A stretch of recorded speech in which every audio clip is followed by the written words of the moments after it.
साला आज मन नहीं खे लगत कहा ना काहे। साला आज मालूम ना फोन कल हुआ तब घेवरा मन लगता देख देख फुलझड़िया आवे हु ना के से ना चाहिए। हाँ रे बोला था गे फुलझड़िया ने आओ ना गे ने आओ ना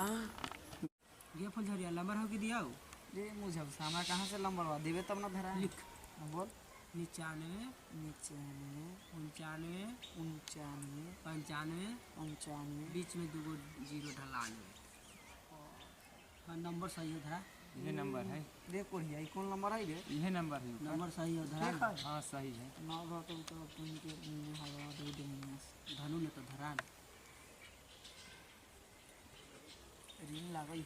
हाँ रिंग होई छौ कहाँ उठाओ ये कोढ़िया रे उठता हूँ उठाता है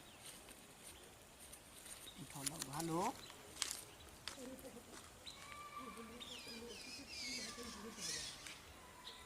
ए राजा जी कहने मुर्जा होता तो सुनी ना जी सुनी ना का हाल बा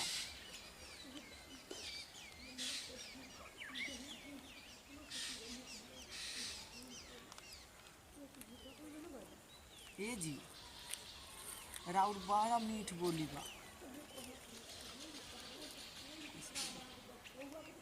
बाप रे बाप। ए राजा जी आई ना मिले आएम कल्हे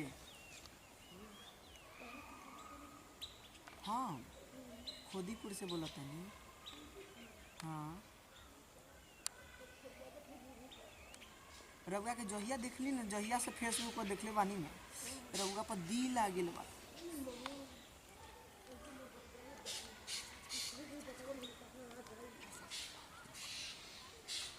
ये राजा जी सुनी ना हाँ बाबा आओ तनी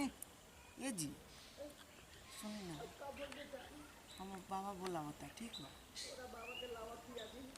सुनी ना जी सुनी ना जी ये जी सुनी ना रिचार्ज करा दी आज ओरिया गइल बा हम ठीक बा रात में हम फोन करब आए कराना दी साल भर के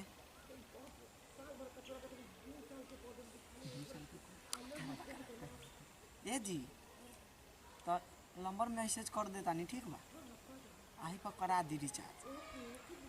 और रोज रात में बतियाम ठीक बा हाँ ले ली ए राजा जी हम रात के कॉल करम ठीक बा हाँ क्रिया खाता नहीं और माथा पर लाद धो के क्रिया खाता नहीं